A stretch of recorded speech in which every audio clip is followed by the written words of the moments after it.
উচ্চ মাধ্যমিক ভূগোল চতুর্থ সেমিস্টারের পরীক্ষা হাতে কিন্তু আর বেশি সময় নেই। আর এই কম সময়ে লাস্ট মিনিটস সাজেশন তোমাদের সামনে দিতে চলেছি অনেকের রিকোয়েস্টে। কিন্তু এই সাজেশনে তোমাদেরকে এই টপিকগুলো বলবো যে টপিকগুলো তোমরা ভালো করে ইম্পর্টেন্ট দিয়ে পড়বে। আর হ্যাঁ, আমি আগে যে সমস্ত সাজেশনগুলো দিয়েছি তার সমস্ত সাজেশনের লিঙ্ক আমি এই ভিডিও ডেসক্রিপশনে দিয়ে দেবো। যারা এখনো দেখোনি অবশ্যই দেখে নিও।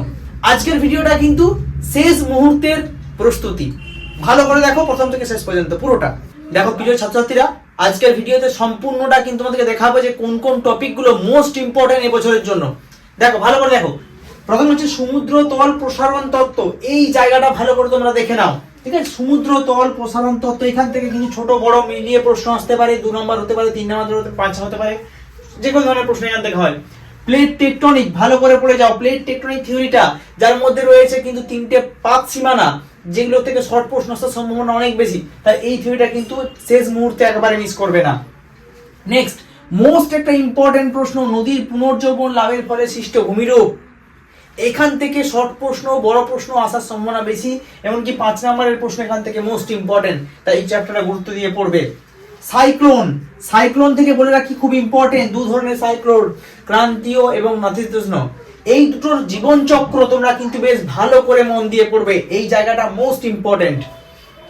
বাস্তুতন্ত্র ধ্বংস হচ্ছে, তার কারণ কি কি, সেটাও কিন্তু মোস্ট ইম্পর্টেন্ট জায়গা, সেখান থেকে ভালো করে পড়ো। ম্যালথাস থিওরি, ম্যালথাস থিওরি থেকে কিন্তু প্রশ্ন আসতেই পারে, বড় প্রশ্ন হতে পারে, ভালো করে পড়ে রাখবে। আর একটা মোস্ট ইম্পর্টেন্ট প্রশ্ন ডেমোগ্রাফিক মডেল, যেটাকে ডেমোগ্রাফিক ট্রানজিশন মডেল বলা হয়, থমসন এবং নটেনস্টেনের, এইটা কিন্তু ভালো করে মুখস্থ করবে। এদিকে চলে আসি, জনসংখ্যার নীতি পপুলেশন পলিসি, যেটা ভারতের জন্য অবশ্যই গুরুত্বপূর্ণ। এইচডিআই হিউম্যান ডেভেলপমেন্ট ইন্ডেক্স থেকে প্রশ্ন আসতেই পারে, মানে 2 নম্বর দিতে পারে বা 5ও দিতে পারে, মাথায় রাখবে। কৃষিভিত্তিক শিল্প, ঠিক আছে, কৃষিভিত্তিক শিল্পটা ভালো করে পড়ো। পেপার ইন্ডাস্ট্রি, যেটাকে বলা হচ্ছে কাগজ শিল্প, সেটা ভালো করে পড়ো। পেট্রোকেমিক্যাল খুব ইম্পর্টেন্ট প্রশ্ন, পেট্রোকেমিক্যাল থেকে আসতেই পারে, মানে গড়ে ওঠার কারণ, উন্নতির কারণ, এই ধরনের প্রশ্ন। আইটিটাও কিন্তু বর্তমানে মোস্ট ইম্পর্টেন্ট একটা জায়গা, ইনফরমেশন টেকনোলজি, ঠিক আছে, এটা গড়ে উঠছে কেন বা কেন উন্নতি লাভ করছে, কি কি সমস্যা, এই সমস্ত জিনিসগুলো পড়ে রাখবে। জনবসতি, ভারতের যে সেটেলমেন্ট রয়েছে, হিউম্যান সেটেলমেন্ট বিভিন্ন টাইপস গুলো, সেটা ভালো করে পড়ে রাখবে।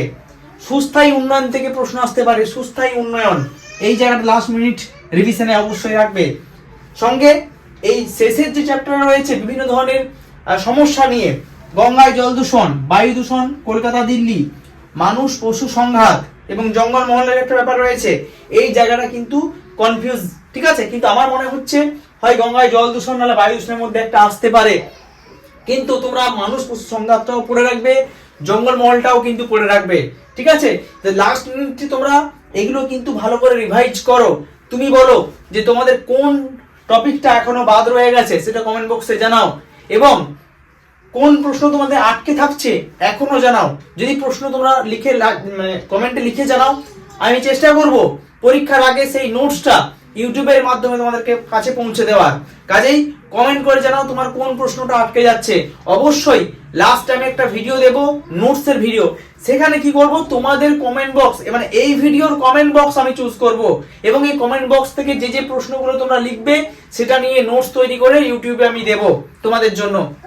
কাজেই কমেন্ট করতে ভুলবে না তোমার কোন প্রশ্নের নোটসটি প্রয়োজন। অবশ্যই কমেন্ট করো। ভিডিওটি তোমার কোনো প্রিয় বন্ধুর কাছে বা বান্ধবীর কাছে, কোনো হোয়াটসঅ্যাপ গ্রুপে, ফেসবুক গ্রুপে অবশ্যই শেয়ার করে দিও। এই ধরনের ভিডিও আরো পাওয়ার জন্য চ্যানেলকে সাবস্ক্রাইব করে রাখো। ধন্যবাদ।